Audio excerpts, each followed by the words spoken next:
Mainstream history frames 1920s Harlem as a cultural awakening, a push for social inclusion through art and music. Look at the actual corporate ledgers from the era, however, and you find a completely different reality. A highly organized community aggressively buying up the neighborhood block by block. We can reconstruct this buried financial history thanks to the extensive forensic audits provided by our sponsor, Lions Pride Academy.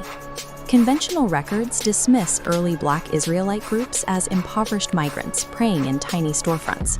This intentional eraser ignores their actual operations, which were managed from the boardroom rather than the pulpit. An audit of the Harlem Garrison's legal paper trail reveals an entirely different infrastructure. Decades before the modern civil rights era, this group was executing high-level property acquisitions and navigating complex legal disputes in state courts. The Harlem Garrison operated as a fully sovereign corporate machine, building an independent economy right inside American borders. We can trace this administrative aggression back to a public record from the Harlem Age in February 1921. A local butcher named Roy Murray filed a court proceeding claiming his shop at 2367 7th Avenue was actively being seized by an organization called the Relief Association of Hebrew Settlement Workers. The choice of the term settlement workers in their corporate charter is highly specific. In property law, settling implies ownership and permanence. They were establishing a physical footprint, laying a legal claim to the ground under their feet.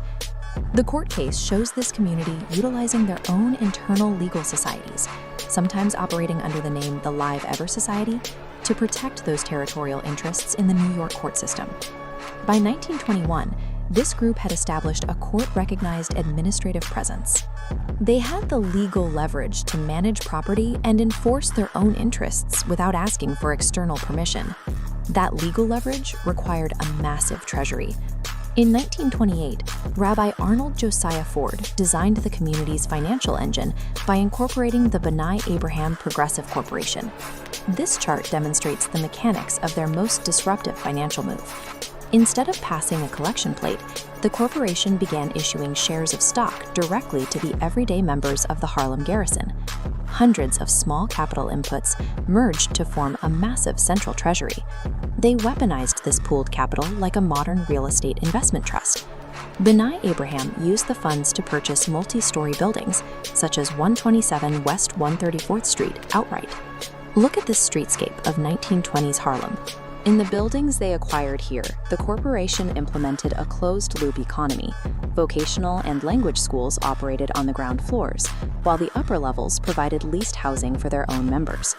Holding the physical deeds to these buildings meant state-managed banks and the era's severe segregation laws had zero jurisdiction inside their walls. They purchased their own sanctuary. This level of independent wealth and organization triggered an immediate reaction. By the 1930s, the federal government launched aggressive surveillance aimed at the Harlem Garrison. A declassified internal FBI memo from that era reveals agents expressing intense confusion.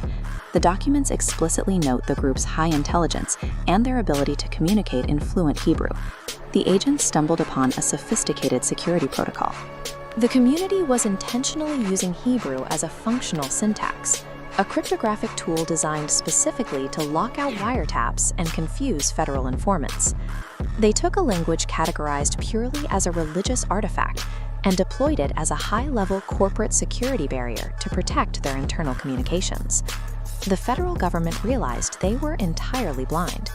They were trying to monitor a highly educated, multilingual corporate entity that was communicating entirely in code.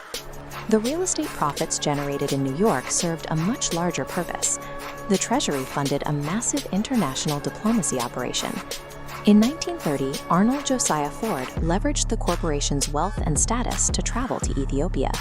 He attended the coronation of Emperor Haile Selassie, negotiating directly with foreign heads of state.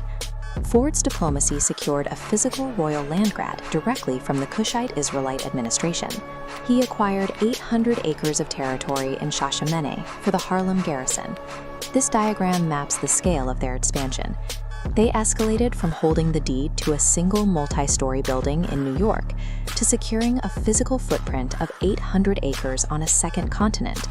The Black Israelites of Harlem proved that true liberation requires capital. They built a self-funded treasury, acquired international deeds, and established an independent corporate empire.